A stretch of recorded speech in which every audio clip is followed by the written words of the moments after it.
yàquñu ko te war ko defaraat yéen da ngeen ñuy financer pour ñu mën ko def ñu def ko nag ci accord bi muy article 9.1 te bari na ay financement dans le domaine de la coopération au développement yoo xam ne pays développé bi day mën def bu mënul du def sauf que bii c'est contractuel pratiquement contractuel c'est dans le cadre de la convention donc ñun dañ leen wax ni ñun lépp loo xam ne jël nañ ko ay engagement en matière de climat yéen boo leen ñu joxul xaalis bi ngeen ñu war a jox jàppaleen ne ñun jëluñu benn engagement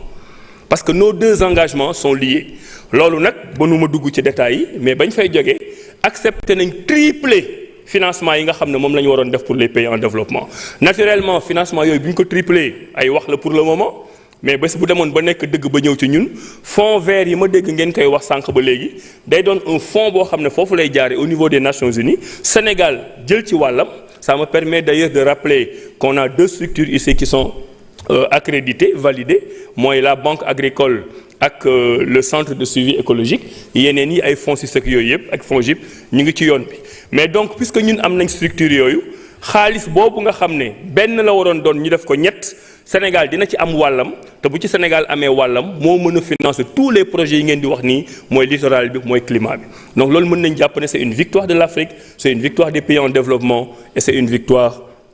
du Sénégal mu amoon ci itam beneen question boo xam ne dafa am solo te posé ngeen ko expressément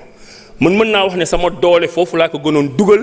ci recommandation du chef de l'État parce que ça pose une question de système et de développement durable pour nous mooy la transition vers les énergies fossiles des énergies fossiles vers les énergies renouvelables fossiles yi mooy pétrole mooy charbon mooy gaz renouvelables yi mooy yu bees yi alors ñu mel ni Union européenne par exemple dañu ñëw xam nga ñoom gaz nañ ba gaz jeex ñu pétrole ba pétrole jeex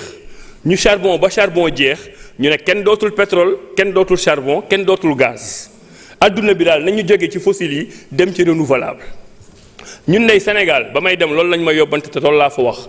mu ne leen ñun ci gaz la ñu toll dinañu gaz ba mu saf sàpp dinañu pétrole ba mu saf sàpp parce que foofu la ñu toll pour mën a réduire la pauvreté dans nos pays mënu leen utiliser le gaz le charbon et le pétrole pendant 100 ans développer seen réew yi ñun ñu xëy fajar door a am pétrole ak gaz ngeen leen doo leen ko fi defee duñ ko def position boobu lañ fa défendre d'ailleurs am naa fa benn rencontre avec le ministre français de l'environnement qui a duré pratiquement 1 heure boo xam ne on était d'accord sur rien parce que moom lu mu doon wut mooy ku ko jàppale ne nañ dem ci renouvelable ñu ne ko ñun dañuy fossile ba jege génne suñu réew ci réew ji doole mais nag nangu nañ def une transition vers le renouvelable parce que loolu mooy l'intelligence de la négociation mais en sachant que la transition vers le renouvelable c'est une transition différenciée dëkk bu am doole bu la neexee nga da nga koy def 5 ans comme les pays d'Amérique latine ñun amuñu doole ñun dañuy pétrole ba suñu pétrole jeex ñu gaz ba suñu gaz jeex ñuy door a dugg ci wax jooju et entre-temps le Sénégal a accepté pour le mix donc ñun ñu ngi mix actuellement tey am nañ 30% de renouvelables li ci des fossile la on est d'accord pour la transition heureusement par la grâce de Dieu et par la force de négociation des uns et des autres l'Union européenne a été mise en minorité et on est dans cette transition-là vers les fossiles sans pour autant définir maintenant un agenda de transition mais Sénégal bu ñu ne woon da nga soxla 5 ans wala 10 ans wala 100 ans de transition nous allons prendre les 100 ans de transition pour exploiter le pétrole et le gaz pour la sauvegarde de nos citoyens dernière question bi duma ci dugg trop mooy Union européenne par exemple dafa bëggoon utiliser des mesures commerciales dans le cadre de l'accord de Paris xam nga ñoom noonu la ñuy négocier négociations yi mënoon naa ci wax lu bari mais temps bi moo ko doon permettre ñoom dañu am accord de Paris mais bu ñu d'accordul ak États-Unis wala d'accord ñu ak pays arabes yi dañ lay def genre sanction par exemple ci mbirum commerce alors que mbirum commerce ak mbirum climat ni ñuy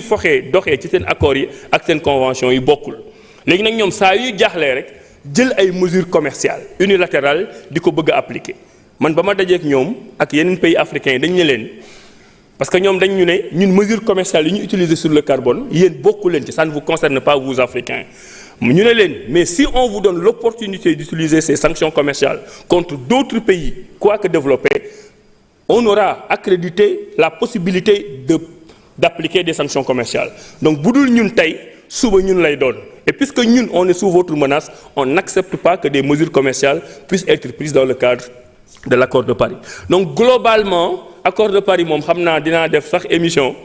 waxtaan ci pour gars yi gën a xam lan la fa Afrique doxal ak lan la Sénégal doxee. L'érosion côtière et la question du littoral. On a 780 kilomètres de côte de plage ñenn ñi ne nañ 718 780 laa jàppaloon on va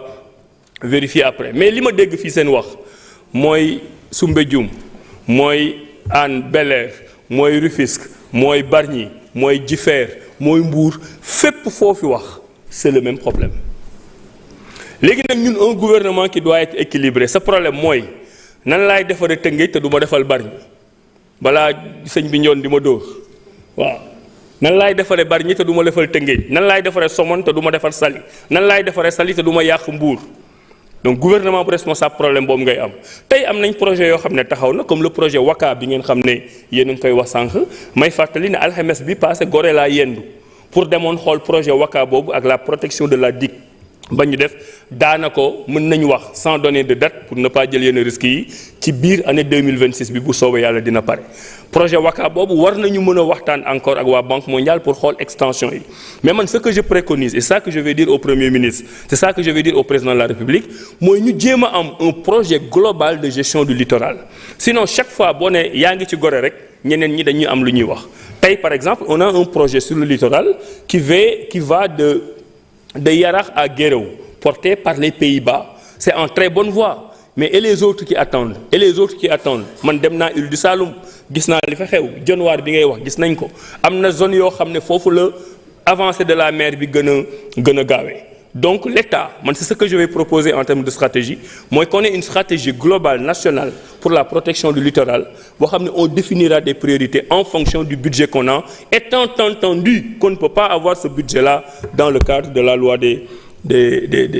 finances. Les questions de climat, pollution, bon globalement j'en ai parlé. Il y en a qui ont posé la question sur l'impact. L'impact du ay affaire yu abstrait du affaire yu théorisé. C'est que climat bi ni muy yàqoo nii alam bi ni muy yàqoo nii bu continuer fii ak 2030 et je rappelle que 2030 c'est dans 5 ans booy wax 2030 day mel nii dans 50 ans mais fii ak 2030 dinañu perte en termes de capture par exemple de produits halieutiques ci géej gi di nga perdre 17% dans les 5 prochaines années. En termes de production agricole di nga perdre 17% sur les 5 prochaines années. Le PIB du Sénégal mooy le produit intérieur brut mooy la richesse du Sénégal mooy ñun suñu am-am dina wàññeeku de 3 à 4% sur les 5 prochaines années. 2 millions de Sénégalais vont entrer dans la pauvreté ci loo xam ne bu ñu la laajee ana alam bi ana climat bi xam ne tax moo lii am yow doo ko gis parce que doo ci mën teg loxo donc c'est un combat boo xam ne c'est pas un agenda des Européens ou des Américains d'ailleurs bon les Américains ont dit que c'est une arnaque nous on continue à y travailler mais dafa am doole ci ñun. te loolu la ñu premier ministre wax loolu la ñu président de la république wax bi ñu ma fay nommé environnement c'est pas une option du loo xam ne dañ naan xamuñu lu ñuy def rek ñu teg fa nit pour mu koy doxal c'est particulièrement important pour le développement d'un pays et si nous ne prenons pas en charge ces questions environnementales dans quelques années dinañ ko regretter. fi may terminer ci question systémique yi mooy dégg naa waxu leen ci lu bari. Bon dafay wane aussi Sénégal ngeen baal ma ni mu amee retard ci loolu mais retard boobu du retard waa ministère de l'environnement dafa am ay jéego yu ñu waroon def sur nos parcs te defuñu ko tey parcs yi bari nañ fi ñii ñu ngi wax Gëmbël ñii ñu ngi wax Bandia ñii ñu ngi wax Hann ñii ñu ngi wax Djoudj ñii ngi wax la Langue de Barbarie Basse Casamance parcs yi bari nañ fi mais ñun de dañu jàpp ne ni ñuy gérer parcs yooyu 1960 ba léegi àndul ak àdduna ni muy doxee. parce que suñu parc yëpp boo ko xoolee tey damay jël rek benn wala ñaari exemple ma jël parc Hann excusez-moi yéen ñëpp xam ngeen Hann parce que mu ngi biir Dakar Hann c'est quand même 60 hectares au cœur de Dakar ce qui est exceptionnel nga gis zone bu toy noonu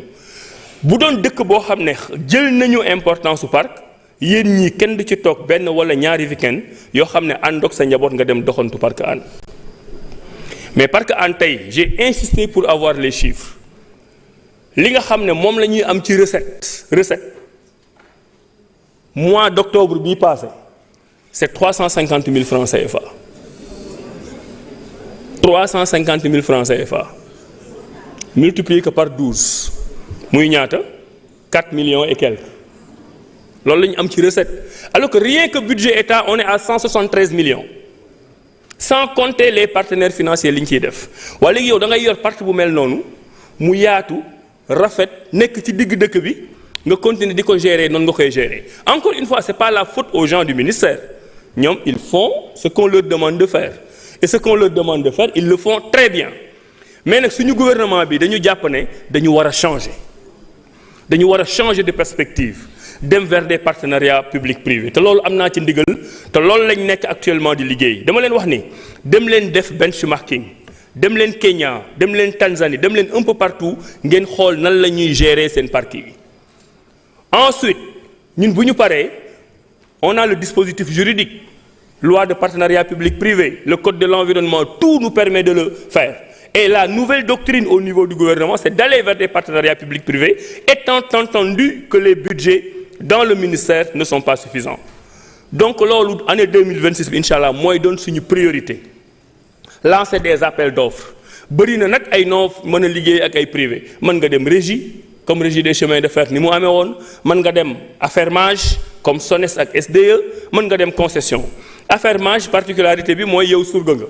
maanaam c'est l'État qui fait l'investissement mais c'est le privé qui exploite à ses risques et périls récupère son bénéfice et rétrocède une partie à l'État ce n'est pas le choix que je préconiserai par contre booy dem ci concession dans le cadre de la gestion de nos parcs en mode public-privé mën nga demee concession ça signifie que le privé moom mooy ñëw moom mooy investir xaalisam ngeen exploiter bu paree mu rétrocéder une partie du bénéfice à l'État donc dañu jàpp na tey bëri nañ mais nañ jëlaat rek à parc Hann 60 hectares au cœur de Dakar boo defoon tey appel d'offres international en donnant une partie importante des parts au secteur privé national bu dee amuñu doole nga jël un partenaire international ñu ñëw investir 5 milliards 10 milliards 15 milliards 20 milliards dans le parc gëm naa ne d'ici 2 ans 3 ans yéen ñëpp ku ci am week-end di nga dem parc de Hann te dinañ jógee 350 millions yi par mois dem peut-être 10 millions 15 millions 30 millions 40 millions fu nekk la nit di jóge ci àdduna di dem Central Park ñi nga xam ne jot nañ dund dans les pays européens gis nañ ni parc dans le cadre des villes Bruxelles bi ngay wax noonu la mel Genève noonu la mel dafa am njariñ ci économie am njariñ ci alam donc pour terminer benn message rek laa bëgg a jaarale wax naa leen sànq exemple Rwanda gis nga ñàkk warul tax a salte wax nañ ko fii ñàkk warul tax bañ lu baax